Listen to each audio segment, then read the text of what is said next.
మర్రి ఆకుల కషాయం.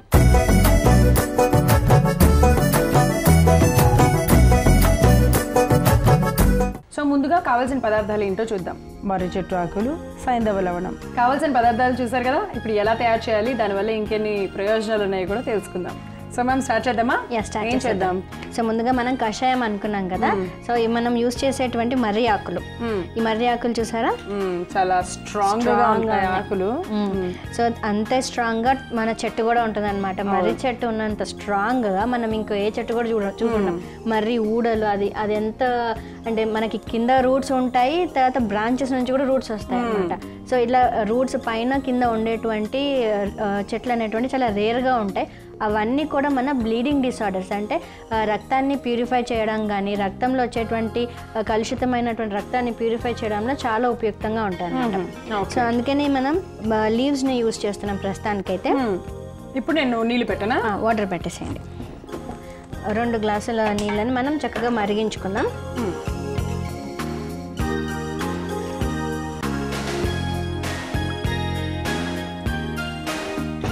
సో దాంట్లో మనం ఏం చేద్దామంటే 2 ఆకులను, కొంచెం లేతగా ఉన్న ఆకులను మనం యూజ్ చేస్తున్నాము. ఓకే, అంటే లేతగా ఉన్న ఆకులనే యూజ్ చేయాలి. చూసారు కదా, మర్రి ఆకులు అనమాట. మనం లేత ఆకుల్ని యూజ్ చేస్తున్నాము, ముదిరిపోయిన కాకుండా. ఎక్కడైనా దొరుకుతుంది మనకి మర్రి చెట్టు, అన్ని చోట్ల ఉంటుంది, తీసేసుకోండి. ఇప్పుడు నేను వీటిని పీసెస్ లాగా కట్ చేస్తున్నాను. సో ఇవన్నీ కూడా వేసేసుకుందాం. సో చాలా సింపుల్ ప్రాసెసే. మనకి యూరిన్లో వచ్చేటువంటి ఇన్ఫెక్షన్స్ ఎక్కువగా ఉన్నప్పుడు, అంటే యూరిన్ ఇన్ఫెక్షన్ బాగా తీవ్రతరమైనప్పుడు యూరిన్లో మంటతో పాటు అప్పుడప్పుడు రక్తం కూడా పడుతుంది అనమాట. అంటే వేడి చేసే తత్వాన్ని తగ్గిస్తుంది. ఎగ్జాక్ట్గా వేడి చేసే తత్వాన్ని తగ్గిస్తుంది. వాత పిత్త శామకంగా పనిచేస్తుంది మెయిన్గా మర్రి చెట్టు అనేటువంటిది. సో మర్రి చెట్టులో అన్ని పార్ట్స్ యూస్ఫుల్ అనమాట. అంటే దాని యొక్క రూట్స్, తర్వాత స్టెమ్ బార్క్ అంటారు, అంటే బెరడు చూర్ణం కానివ్వండి, ఆకులు, అండ్ ఒక ఆకుకి తర్వాత మళ్ళీ కొంచెం బడ్స్ అంటాం చూసారా, లీఫ్ బడ్స్ అంటాం. అంటే మన ఆకు వచ్చే టైంకి చిన్న బడ్స్ లాగా వస్తాయి. సో ఆ బడ్స్ కూడా మనకి చాలా ఉపయుక్తంగా ఉంటాయి. ముఖ్యంగా ఇర్రెగ్యులర్ మెన్స్ట్రల్ సైకిల్స్కి, లేకపోతే అధికంగా ఋతుస్రావం జరిగే వాళ్ళందరికీ కూడా ఆ బడ్స్ తోటి చాలా ఇంపార్టెంట్ అనమాట. దాంతో కషాయం తాగితే యూస్ఫుల్గా ఉంటుంది.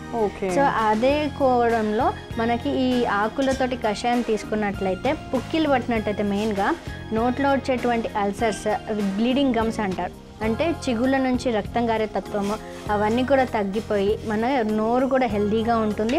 అలానే నోటిలో లాలాజలం ప్రొడక్షన్ కూడా అధికంగా ఉంటుంది. ఊరికినే డ్రైనెస్ ఆఫ్ మౌత్ వస్తుంది కదా, అది రాకుండా మనం హైడ్రేటెడ్గా ఉంటాము. ఓహోహో, ఓకే. సో ఇన్ని విధాలుగా ఉపయోగపడుతుంది. మెయిన్గా బ్లడ్ డిసార్డర్స్ని మనం కంట్రోల్ చేస్తుంది అనమాట. రక్తాన్ని శుద్ధి చేసే ప్రాపర్టీ అధికంగా ఉంటుంది. సో మర్రి, జువ్వి, రావి, అంటే ఇలా వేడి చేసే తత్వం ఉన్న వాళ్ళే కాకుండా నిజంగా రక్తాన్ని ప్యూరిఫై చేయాలి అంటే, మన రక్తం ప్యూరిఫై అవ్వాలి అనుకుంటే కూడా ఇలా తీసుకోవచ్చు. రోజు మనం వారానికి 1-2 సార్లు కూడా హెల్దీ ఇండివిజువల్స్ కూడా తీసుకోవచ్చు అనమాట. సో మనం ఇంకా కొంచెం బలంగా ఉండడానికి, డీహైడ్రేట్ అవ్వకుండా ఉండడానికి కూడా ఇది హెల్ప్ఫుల్ గా ఉంటుంది. సో అందుకనే పూర్వకాలంలో మనకి విస్తరాకులలో భోజనం పెట్టేవారు కదా, కొంతమంది మర్రి ఆకులలో కూడా భోజనం చేసేవారు అనమాట. సో ఎందుకంటే కొంచెం బలంగా ఉండడానికి, ఆ నీరసం రాకుండా, డీహైడ్రేట్ అవ్వకుండా ఉండడానికి వాడేవారు. ఒకవేళ ఈ ప్రాబ్లం ఉన్న వాళ్ళు రోజుకి ఎంత తీసుకోవచ్చు, ఎప్పుడు తీసుకోవచ్చు? మనం రెగ్యులర్ బేసిస్ గా, అంటే హెల్దీ ఇండివిజువల్స్, ఆరోగ్యకరమైనటువంటి వాళ్ళు వారానికి ఒకసారి ఒక 10 to 20 ml వరకు తీసుకోవచ్చు. ఒకవేళ ఇట్లా నేను చెప్పినటువంటి యూరిన్ ఇన్ఫెక్షన్స్ అధికంగా ఉన్నవాళ్ళు, లేకపోతే బ్లడ్ ప్యూరిఫైయర్గా తీసుకోవాలనుకున్న వారు, ఇర్రెగ్యులర్ మెన్స్ట్రల్ సైకిల్స్ ఉన్నవాళ్ళు, వీళ్ళు ఏం చేయాలంటే ఒక 10 to 15 days మార్నింగ్ ఈవినింగ్ ఒక 10 to 20 ml ఇప్పుడు మనం యాడ్ చేసే సైంధవ లవణంతో కలిపి తీసుకున్నట్లయితే వాళ్ళకి తగినంత బెనిఫిట్స్ అన్ని కూడా అందుతాయి. మీరు చూసినట్లయితే ఆకులు కూడా మంచి థిక్ గ్రీన్ కలర్లో ఉండాల్సిన లైట్ గ్రీన్ కలర్లోకి వచ్చేసినాయి. సో ఇప్పుడైతే స్టవ్ ఆఫ్ చేసుకుందాం, వడపోసుకుందాం. సో ఐ గెస్ డైరెక్ట్గా పోసేయచ్చు, ఆకులు కాబట్టి పడవు.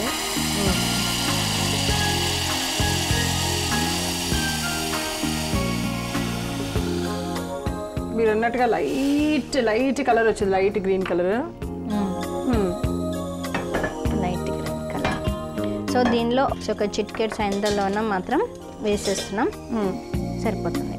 ఓకే, సో ఒకసారి సో ఇన్ని ప్రయోజనాలు ఉన్నటువంటి మర్రి ఆకుల కషాయం రెడీగా ఉంది.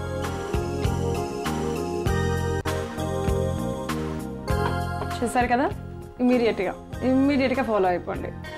అది చాలా చిన్న ప్రాబ్లమే, చెప్పుకోవడానికి కదా పెద్ద సమస్య ఏం కాదంటే మనకి వేడి చేసింది లేకపోతే, కాకపోతే దాని మూలన మనం చాలా సఫర్ అవుతూ ఉంటాం. సో కాబట్టి అలాంటి ప్రాబ్లమ్స్ నుంచి బయటపడాలి అని అంటే ఇలా మేము చూపించే సంజీవని ఇలాంటి ఔషధాలని కనుక మీరు ఫాలో అయితే ఆ ప్రాబ్లం ఉన్నవాళ్ళు ఖచ్చితంగా బయటపడతారు. సో వేడి చేసే తత్వము, బ్లీడింగ్ డిజార్డర్స్ ఉన్న వాళ్ళు ఇలా మర్రి ఆకుల కషాయం తయారు చేసుకొని తీసుకోండి, ఆరోగ్యంగా ఉండండి. మరి దీనికి కావాల్సిన పదార్థాలు, తయారు చేసే విధానం మరొకసారి మీకోసం. మర్రి ఆకుల కషాయం తయారు చేసుకోవడానికి కావాల్సిన పదార్థాలు: మర్రి చెట్టు ఆకులు, సైంధవ లవణం. మర్రి ఆకుల కషాయం తయారు చేసుకునే విధానం: ముందుగా స్టవ్ వెలిగించి గిన్నె పెట్టుకొని అందులో 2 గ్లాసుల నీళ్లు పోసి మర్రి ఆకులను వేసి మరిగించుకోవాలి. నీళ్లు సగం అయ్యాక స్టవ్ ఆఫ్ చేసి గ్లాసులోకి పోసుకొని చిటికెడు సైంధవ లవణం వేసి కలుపుకుంటే రక్తం శుద్ధి చేసి బ్లీడింగ్ డిజార్డర్స్ను తగ్గించి యూరినరీ ఇన్ఫెక్షన్స్ను తగ్గించే మర్రి ఆకుల కషాయం రెడీ.